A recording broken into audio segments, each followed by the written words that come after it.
a dar comienzo a una nueva reunión del equipo de pediatría de los miércoles. En esta oportunidad va a presentar dos personas muy queridas en este hospital.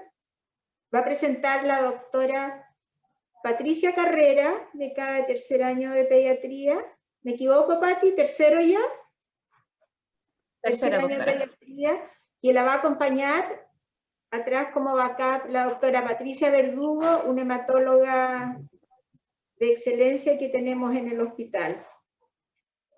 Así que el tema de hoy día, lo único que no he dicho, el tema de hoy día es trombosis en pediatría, tema interesantísimo, porque de un tiempo a esta parte hemos visto más trombosis en niños que son de alta complejidad con múltiples de estos dispositivos invasores, sobre todo los que vienen saliendo de la UPC, pero deben haber otras causas también muy importantes para la trombosis en pediatría que es necesario que conozcamos.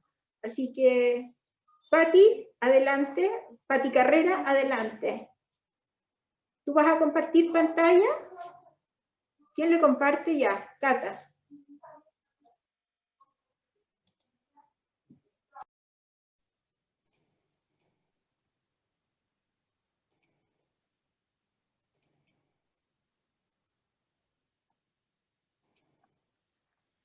Ya.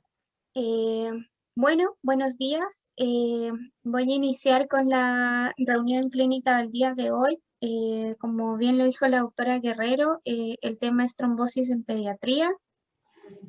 Y tenemos más o menos la hoja de ruta con objetivos, generalidades, epidemiología, etiopatogenia, la clínica más frecuente, el diagnóstico, el tratamiento y también profilaxis. El objetivo de esta presentación es dar a conocer la importancia de la trombosis en el ámbito pediátrico, así como también aprender acerca de la prevención y también el manejo de la misma. Las generalidades, tener en cuenta que la trombosis se ha convertido en una afección cada vez más reconocida en pediatría y que ya no se considera un problema exclusivo de los adultos, pero a pesar de todo esto, sigue existiendo escasez de datos clínicos para guiar el tratamiento y generalmente las recomendaciones actuales se basan en datos y experiencias extrapolados de estudios de adultos. La epidemiología, la causa creciente de la prevalencia de la tromboembolia venosa es multifactorial, dado que existen mejores tasas de supervivencia en los neonatos y en los infantes con enfermedades crónicas y que también han ido mejorando las técnicas de diagnóstico. Generalmente hay mayor frecuencia en la población neonatal y también en adolescentes, y la incidencia global en la población pediátrica, si bien es baja, aumenta en pacientes hospitalizados. Y de esto podemos decir que existe una incidencia de 0,07 por cada 100.000 niños, pero asciende aproximadamente a 60 por cada 100.000 hospitalizaciones. Generalmente la trombosis venosa es más frecuente que la arterial y la presencia de un catéter venoso central es un factor de riesgo aislado muy común y también muy importante. La etiopatogenia, tener en cuenta que la trombosis espontánea en la población pediátrica es rara, solamente tenemos el 3% de los casos y generalmente la mayoría tiene uno o más factores protrombóticos que la desencadenan. Entre estos podemos tener factores congénitos o adquiridos, y entre los adquiridos ya habíamos mencionado que el más común es el catéter venoso central, Y los factores que contribuyen al desarrollo de trombosis son los que generalmente interrumpen uno o más de los componentes de la triada de Virchow. ¿Ya? Estos factores congénitos, también tener en cuenta que por sí solos no son causantes de tromboembolia en pediatría, y que siempre generalmente se encuentran asociados a un factor que provoque esta trombosis. En cuanto a las causas, tenemos que pueden ser hereditarias y adquiridas. En cuanto a las hereditarias, tenemos deficiencia de proteína C, deficiencia de proteína S entre las más frecuentes, deficiencia de antitrombina, resistencia a la proteína C activada y factor 5 de Leiden. Y entre las adquiridas, ya habíamos mencionado el catéter intravascular, también tenemos infecciones, sepsis, la inmovilización prolongada, que generalmente se asocia más en adolescentes, que están más de 72 horas en cama con inmovilización. En el caso de los pacientes con cáncer, que están con tratamiento con L-asparaginasa, generalmente en la leucemia es más frecuente las trombosis, y en cirugías como por ejemplo las ortopédicas, las prótesis valvulares, y en cirugías cardiovasculares también como el Fontan. Las trombofilias, solamente una pincelada acerca de las trombofilias heredadas, decir que existen dos categorías y que están asociadas con deficiencias de anticoagulantes naturales y con ganancia de factores procoagulantes. Estas asociadas a deficiencias anticoagulantes naturales son antitrombinas 3, la proteína C y la proteína S, y entre los que tienen ganancia de factores procoagulantes está el factor 5 de Leiden y la mutación de la protrombina G2021-0A, y como les había mencionado anteriormente, decir que estos generalmente no son per se, por sí solos, la causa de desencadenante de una trombosis, sino que en su mayoría necesitan un factor que lo provoque. Se encuentran con mayor frecuencia o cuando sospecharlas, generalmente en pacientes que tienen trombosis no provocadas y generalmente que son idiopáticas. El estudio en la población pediátrica es difícil porque existen algunos factores de coagulación que están fisiológicamente alterados, por ejemplo, en las trombosis agudas, es decir, que no es el mejor momento para estudiar una trombofilia heredada en un cuadro agudo. Además, saber que hay algunos factores de coagulación que alcanzan los valores normales de adultos durante el periodo, durante la primera infancia, digamos, y algunos incluso en la adolescencia pueden llegar a estar bajos. Y ese es el caso, por ejemplo, de la proteína S y la antitrombina, que alcanzan los niveles de adulto a los 6 meses, y la proteína C, que les había comentado que pueden permanecer bajos incluso en la adolescencia.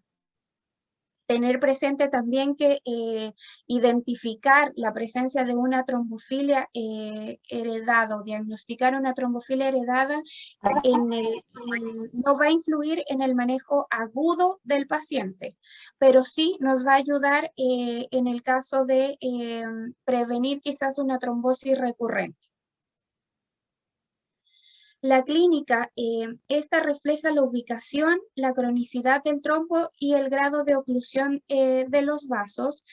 Voy a nombrar las más frecuentes. Entre estas tenemos la trombosis venosa de las extremidades, en las que podemos encontrar dolor, tumefacción y cambios de coloración en la extremidad.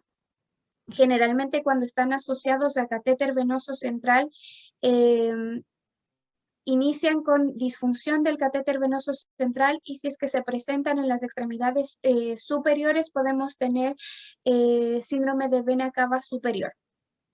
El embolismo pulmonar generalmente se presenta con tos, crepitantes, taquipnea y taquicardia de inicio agudo, y todo lo contrario a lo que sucede en los adultos. Generalmente el embolismo pulmonar en los niños no es tan letal. La trombosis de los senos venosos cerebrales en los recién nacidos se presentan como convulsiones, y en los niños pueden presentar signos de focalidad, cefalea, vómitos y convulsiones. Y estos síntomas pueden ser sutiles y desarrollarse durante varias horas o varios días incluso. Ya, las trombosis de la vena renal, estos generalmente son la principal causa de una trombosis idiopática en los recién nacidos. Se presentan con hematuria, masa abdominal, y también pueden presentar trombocitopenia. El 25% de estos pueden ser bilaterales y pueden evolucionar con una insuficiencia renal grave. La trombosis de la vena porta generalmente son las causas en neonatos de hemorragia digestiva alta. Las trombosis arteriales periféricas generalmente cuando afectan a una extremidad, entonces podremos apreciar palidez, disminución de la temperatura, es decir, frialdad de esa extremidad, pulsos débiles o ausentes, y estos generalmente en la neo están asociados a catéteres arteriales umbilicales. Y también a pacientes, que se han sometido a cateterismo, podrían ser. El diagnóstico va a ser clínico, pero siempre se va, con un alto índice de sospecha clínica, vamos a confirmar radiológicamente. La selección de la imagen va a depender de del sitio de la trombosis sospechada, y generalmente la técnica más usada es la ecografía Doppler. Esta nos va a ayudar a identificar la extensión del trombo, la ubicación del trombo, las características del trombo, y cuando en una ecodoppler nosotros apreciamos colaterales, nos va a orientar hacia más bien una trombosis crónica.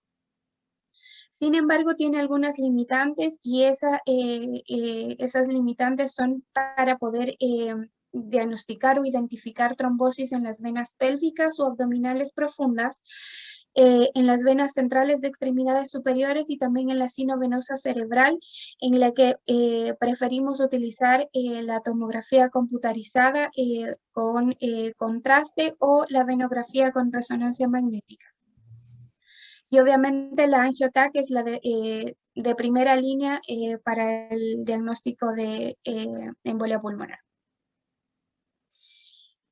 También podemos utilizar, o es necesario también apoyarse en el laboratorio en el contexto de agudo, especialmente porque son útiles para determinar contraindicaciones para iniciar una anticoagulación, y también para establecer un basal del paciente, y incluimos hemograma, pruebas de coagulación, un perfil bioquímico, porque también eso nos ayudará a guiar el tratamiento. Recordemos que hay algunos anticoagulantes que uno tiene que modificar según velocidad de filtración glomerular, y el dímero D, que no se ha validado en pediatría como diagnóstico, sin embargo que tiene un valor predictivo negativo importante, mayor al 97%. Esto quiere decir que si tenemos un dímero D normal nos descarta una trombosis. Además, también hay que tener en cuenta que el dímero D no solamente se eleva en trombosis, sino que pueden haber otras entidades en las que se pueden elevar en procesos inflamatorios, en procesos infecciosos, en hemorragias, en algunos tipos de cánceres, etc. El tratamiento. El objetivo del tratamiento principalmente es evitar la extensión del coágulo y la embolización de un trombo y obviamente prevenir la recurrencia de la trombosis y mitigar las complicaciones a largo plazo. En cuanto al tratamiento, le tenemos que en pediatría tenemos la heparina no fraccionada, la heparina de bajo peso molecular y los antagonistas de la vitamina K como tratamiento, y todos estos, como había mencionado al inicio de la presentación, son extrapolados de estudios y de experiencias en adultos. Y hay otros que todavía no se han implementado para pediatría. Así que vamos a basar también como las recomendaciones en un estudio que se publicó este año y que habla básicamente de estos tres que les había nombrado. Ya, la heparina no fraccionada ejerce su mecanismo de acción, es un anticoagulante que se une a la antitrombina 3 y que potencia el efecto inhibidor tanto sobre el factor de coagulación 2, que es la protrombina, y también el factor 10 activado.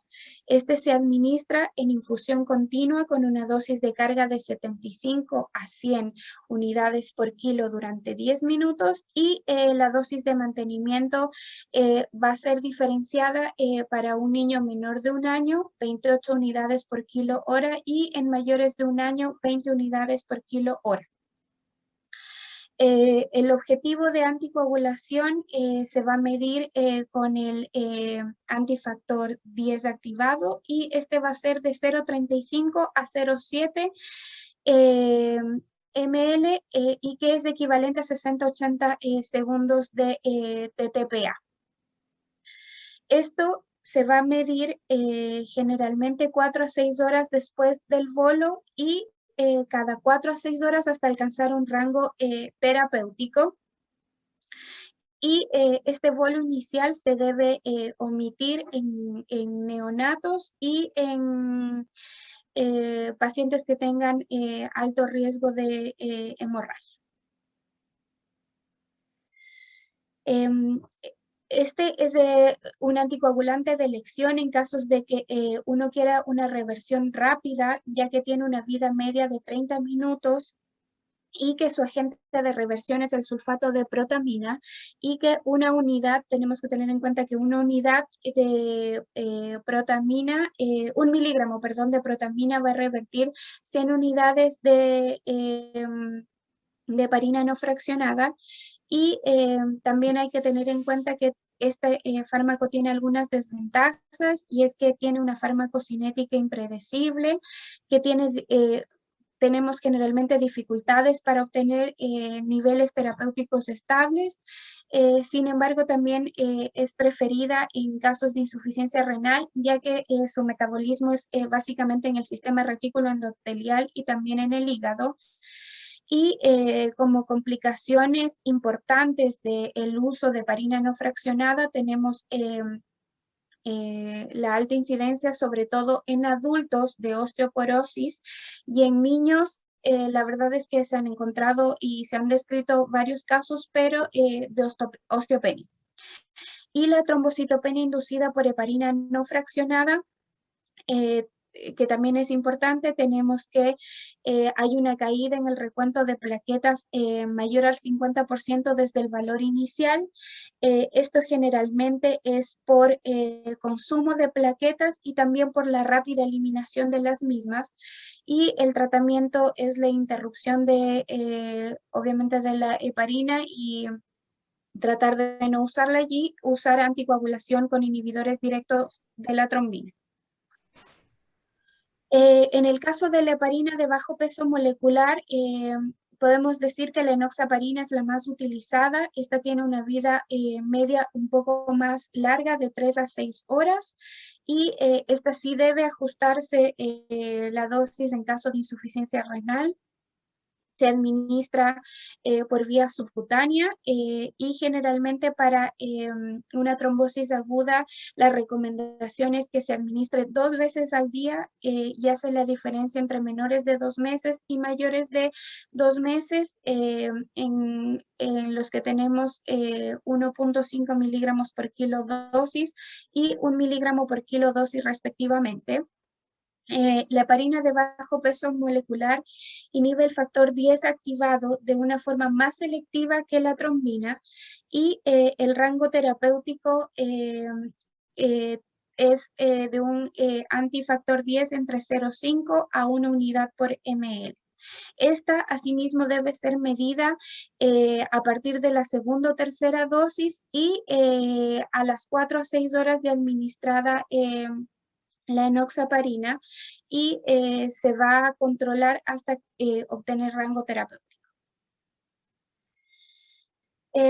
Cuando se utiliza para profilaxis, la recomendación es la administración de 1 vez al día y también tenemos la diferenciación de menores de 2 meses y mayores de 2 meses con 1.5 miligramos por kilo dosis y 1 miligramo por kilo dosis respectivamente. Y el rango profiláctico es entre 0,1 y 0,3. Y este no es necesario controlarlo de manera rutinaria. En cuanto a los antagonistas de la vitamina K, tenemos que estos son anticoagulantes orales que actúan inhibiendo la carboxilación dependiente de la vitamina K, de los factores de coagulación 2, 7, 9 y 10 y que tienen una vida media más larga, de 35 a 40 horas y su duración de acción más prolongada, de 2 a 5 días, y que el rango terapéutico se titula para alcanzar un INR de 2 a 3, pero que hay que tener una salvedad en las válvulas cardíacas, en los que tenemos que ser un poquito más exigentes con un INR de 2.5 a 3.5 y también hacer la diferenciación entre las válvulas biológicas de las mecánicas, de donde uno tiene que ser un poco más exigente con las mecánicas y ahí vamos a exigir un INR de 2.5 a 3.5 y en las biológicas puede ser de 2 a 2.5. Los agentes de reversión en este caso son la vitamina K y el plasma fresco congelado, pero decir que el plasma fresco congelado es de elección en el caso de hemorragia grave. En cuanto a la trombólisis, solo se debe utilizar en el contexto de un episodio trombótico que amenace la vida o alguna extremidad y que los agentes trombolíticos aceleran la degradación de trombos al catalizar la conversión de plasminógeno en plasmina y que el más usado ha sido el activador de plasminógeno tisular. En cuanto a la duración del tratamiento para una tromboembolia venosa aguda, como les comentaba, este es un estudio y un análisis que fue publicado este año y tenemos que cuando tenemos un primer episodio que es por un factor provocado pero reversible, la terapia va a tener una duración de 3 meses. Si es un factor provocado pero crónico, igual la terapia se va a mantener por 3 meses y luego la terapia puede evaluarse si se mantiene de manera profiláctica o en rango terapéutico según si el factor de riesgo se resuelve. Y esto va a ser por si se puede eliminar, digamos, el factor que lo está provocando. En el caso de las de las trombosis idiopáticas, sí o sí, la terapia tiene que ir de 6 a 12 meses. Si tenemos trombosis recurrentes con factores de riesgo reversible, la terapia igual va a ser por 3 meses. Y si es que durante este tiempo vuelve a haber una trombosis, es decir, vuelve a recurrir el cuadro, se tiene que inmediatamente instaurar la terapéutica por 3 meses más hasta que se resuelva el factor que lo haya provocado. En cuanto a la profilaxis, la verdad es que en pediatría actualmente se está haciendo un estudio, pero todavía no se ha publicado y lo que decía otro estudio es que en sí la presencia de catéteres venosos centrales son un factor muy común y importante, pero no es per se por sí solo una indicación de profilaxis, y hacían más referencia a por ejemplo, la edad de adolescentes, el hecho de que estén encamados mayor a 72 horas en cama, el hecho de una cirugía ortopédica, y según esto los clasificaban en bajo, moderado o riesgo alto, y en caso de tener bajo riesgo, lo que se implementaba era una deambulación temprana y frecuente. Si tenía un riesgo moderado, tromboprofilaxis mecánica con dispositivos de compresión, y en caso de un riesgo alto, si no existe contraindicación para anticoagulación, se debería considerar la profilaxis farmacológica.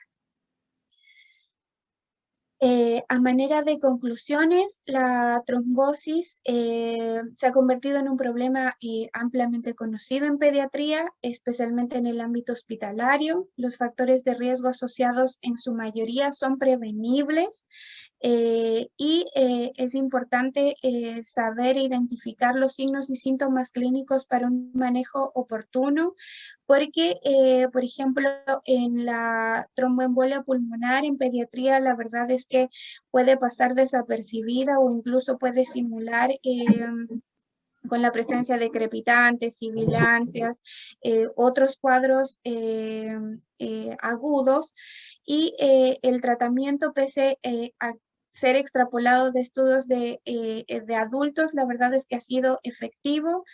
Y me pareció también importante recalcar que en el ámbito pediátrico hace falta estudios para poder establecer una conducta profiláctica en los pacientes hospitalizados. Con su conocimiento. Así que, bueno, yo misma estoy preguntando acá si usamos nosotros estos dispositivos de compresión, y Claudia Coronado pregunta, más bien hacer como un comentario respecto de la dificultad de encontrar medias antiembólicas para niños, ya que las tallas son de adultos y en muchos casos les quedan sueltas, sobre todo en adolescentes. Si usamos en niños y adolescentes donde las medias les quedan bien. ¿Qué podemos comentar?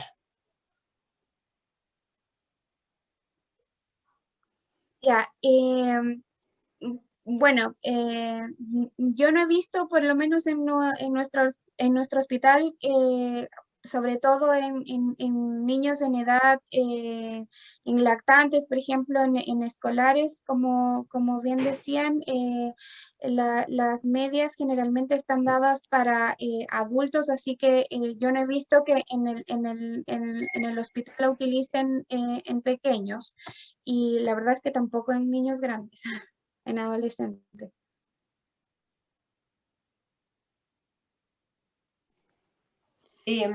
¿Cómo lo hacen? Verónica Soto, jefa Sí, del Banco de Sangre, UMT. Que en general existen medias para adolescentes que se utilizan, que aquí probablemente no se compran, pero en las clínicas uno las puede pedir como medidas, y también existen estas cosas neumáticas que van, que son unos aparatos que te producen movilización y te ayudan al drenaje venoso en los pacientes que están inmovilizados. En general en los lactantes, en los niños chicos, no se utilizan eso porque se están moviendo continuamente, a diferencia de los adultos que están postrados. Los niños normalmente se están movilizando y eso les ayuda, las pataletas, el llanto y todo eso, un poco a disminuir el riesgo. Yo quería hacer unos comentarios sobre la presentación que me parecen importantes. Porque si bien es cierto, tal como dijo Patricia, en general, cuando existen trombosis, existen factores de riesgo asociados. Sin embargo, no tenemos que olvidar que en la trombofilia, en aquellos déficits congénitos que son homocigotos, pueden ocurrir las trombosis en forma espontánea. Y eso es importante señalarlo porque, por ejemplo, un infarto cerebral debido a un déficit homocigoto de antitrombina 3 nos va a obligar a un tratamiento terapéutico que significa anticoagulación de por vida. Entonces, por eso es importante poder definir en los episodios de trombosis, cuando efectivamente se certifica que existe una déficit de proteína C, S o antitrombina, si estos déficits son homocigotos o heterocigotos, porque generalmente cuando son heterocigotos va a necesitarse un factor de riesgo asociado, como es el uso anticonceptivo, por ejemplo, en las adolescentes, para que se produzca una trombosis. Sin embargo, cuando estos déficits son homocigotos, las trombosis pueden ocurrir en forma espontánea, así como podemos ver un púrpura fulminans en el periodo recién nacido, o infartos cerebrales, especialmente en los pacientes que tienen déficit homocigoto de antitrombina 3. Me pareció que dentro de las causas adquiridas te faltó señalar causas reumatológicas como son el síndrome antifosfolipídico, que también es una enfermedad que al igual que el lupus, puede favorecer la aparición de trombosis, y también es importante señalar que una elevación mantenida del factor 8, del factor von Willebrand, sobre 150% ya se ha reconocido que son factores de riesgo independientes para la aparición de trombosis, y eso es especialmente importante en las pacientes con hemofilia o con von Willebrand, que uno hace terapia de sustitución, por ejemplo, para cirugías. Estos se asocian como factores de riesgo de trombosis si los pacientes están sobretratados. Y también por último quería mencionar, antes de pensar en transfusión de plasma en una reversión de anticoagulación oral, tenemos que recordar que además de la vitamina K existen otros fármacos como son el complejo protrombínico activado y no activado, como el Octaplex y el Feiba, y el factor 7 recombinante, que también son útiles para reversión de una anticoagulación oral en un paciente que está con sangrado secundario a esta. Esos eran los comentarios que quería hacer. A ver, opinar. Pati Sí, Verdugo. sí, yo quería, ante todo quería felicitar a la doctora Carrera, encuentro que fue muy buena la presentación, es como una pincelada, una orientación, no es a profundidad, la encontré clara.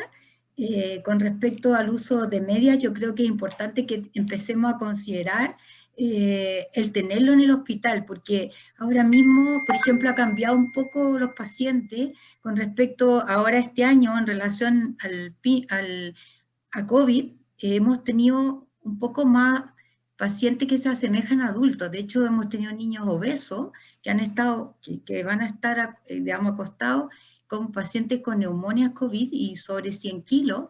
Entonces, el riesgo, aunque no tenga un dímero D, o sea, aunque no tenga un dímero D elevado, yo creo que es importante tenerlo presente, que hacerle profilaxis y además compresión con ventas, porque en el fondo hemos tenido más niños que se asemejan a adultos.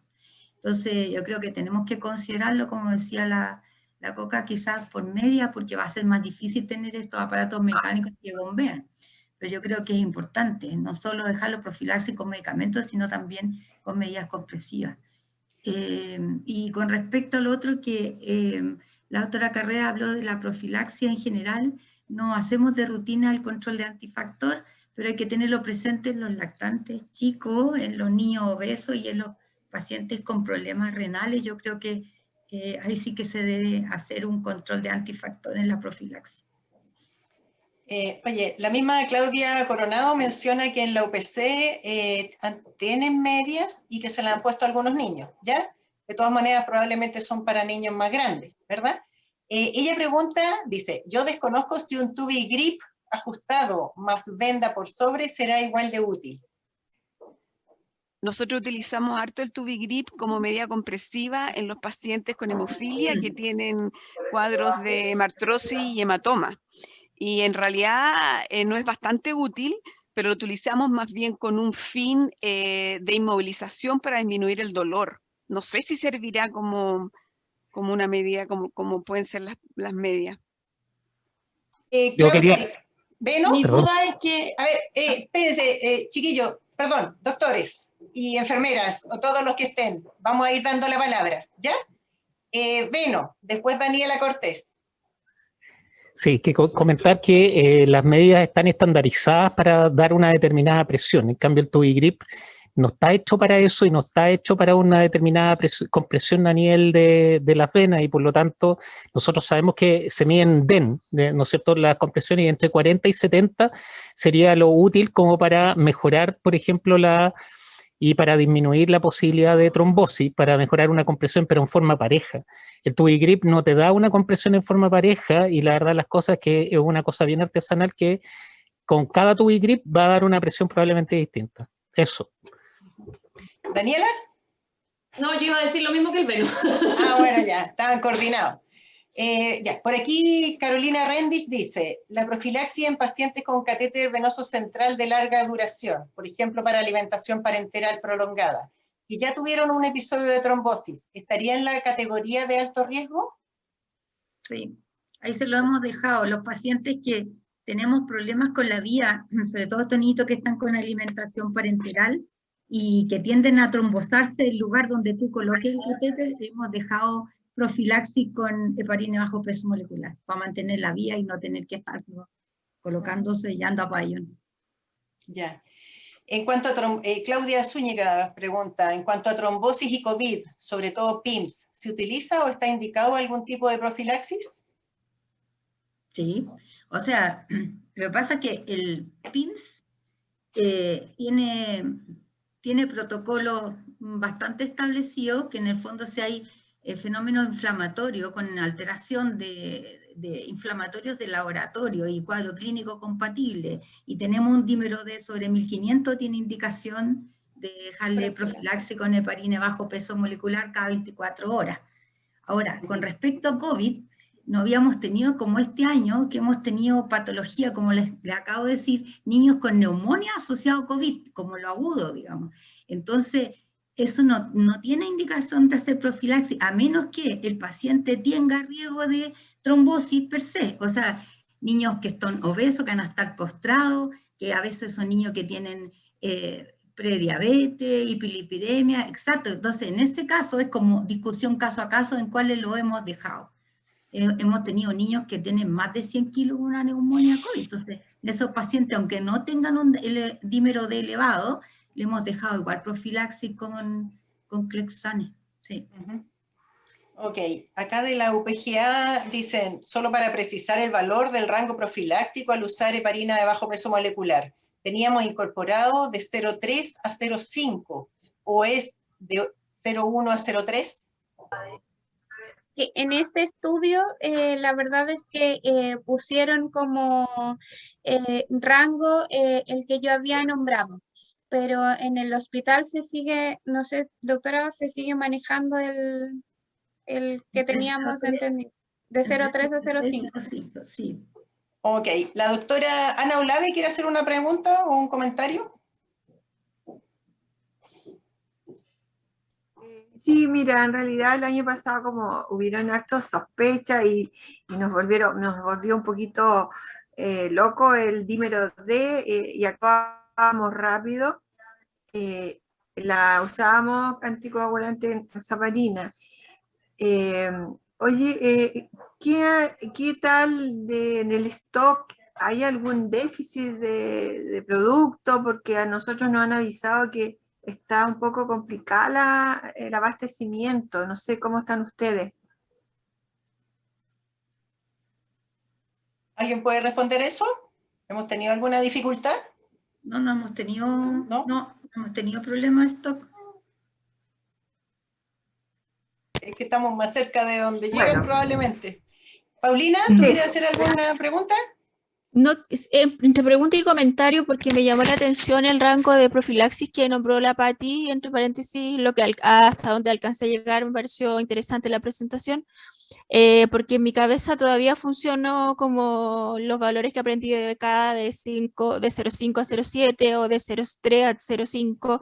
Entonces ver una profilaxis de 0,1 a 0,3 es como impresionante.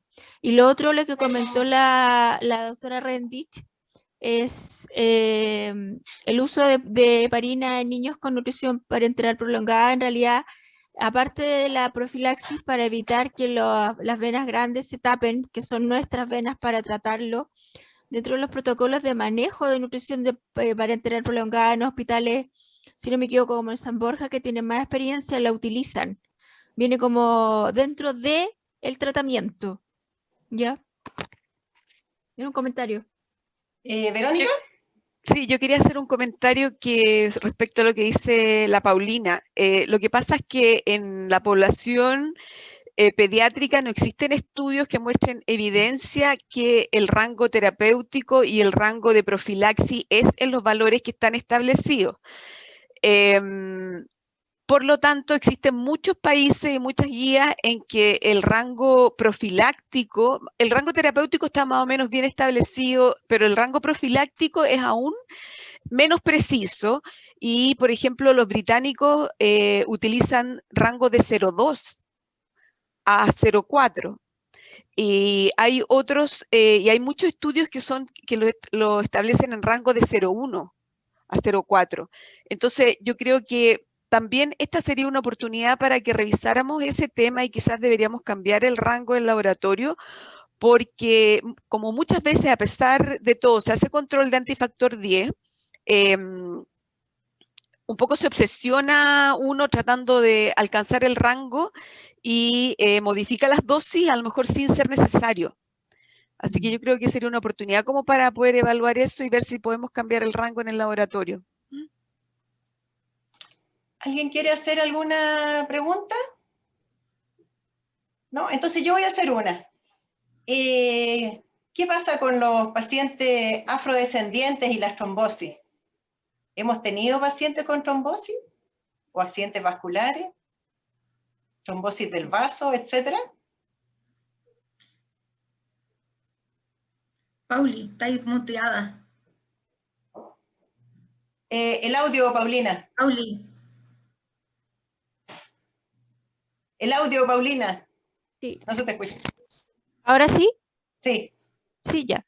Perdón que tome la palabra al tiro, pero dentro de los pacientes afrodescendientes que tienen anemia de células falciformes, no hemos tenido, gracias a Dios, que yo recuerde, puede ser que la Pati se acuerde, pero que yo recuerde de buenas a primeras pacientes con trombosis per se en primera consulta, ¿ya?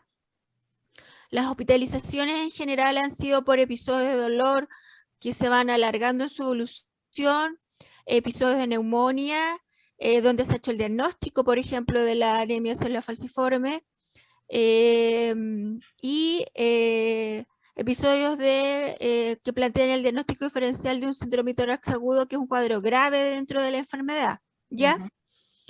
Y lo que tenemos más cercano a la pregunta de la Cata es un paciente que hizo un accidente vascular, pero lo hizo en Venezuela. Él venía con el diagnóstico de anemia celular falciforme y venía con el diagnóstico de accidente cerebrovascular, y si no me equivoco incluso ya había partido con su profilaxis, que es lo que está descrito en la literatura, que se tiene que hacer 1 año de profilaxis con transfusiones de sangre cada cierta cantidad de meses y mantener una hemoglobina, un valor de hemoglobina en hemograma hasta 10 gramos por decilitro, ojalá no pasarte de esa cantidad, y después de eso ver cómo evoluciona. En este momento ese paciente está con un Doppler relativamente alterado. Eso significa que tenemos una velocidad un poco alta en una de las cerebrales medias, por lo tanto tenemos un 50% de riesgo que haga otro accidente vascular. Así que en este minuto estamos tramitando una reso, porque como que ya avanzamos en el diagnóstico, en lo que le podemos ofrecer. Bueno, de todas maneras, igual es bueno plantear el diagnóstico diferencial, ¿verdad? En caso de trombosis en estos niños. Sí, yo creo que sí, especialmente cuando el dolor en las extremidades es muy intenso y se sale un poco del dolor habitual clínico o de la semiología que el dolor tiene dentro de un niño, o que tú esperas en un niño con una anemia celular falciforme. Si se sale de eso, uno tiene que pensar que independiente de que el niño tenga, y eso es para todas las enfermedades, tenga una anemia celular falciforme, tiene derecho a tener cualquier otra cosa. Claro. ¿Alguien más tiene algún comentario, alguna pregunta? Entonces, ¿estamos listos? Entonces estaríamos listos. Muchas gracias, un tema muy interesante y novedoso, hay que seguir estudiándolo en profundidad. Muchas gracias a todos por su asistencia y nos vemos la próxima semana. Muchas gracias, doctora Carrera. Chao, gracias, Pati. Formamos un gran equipo.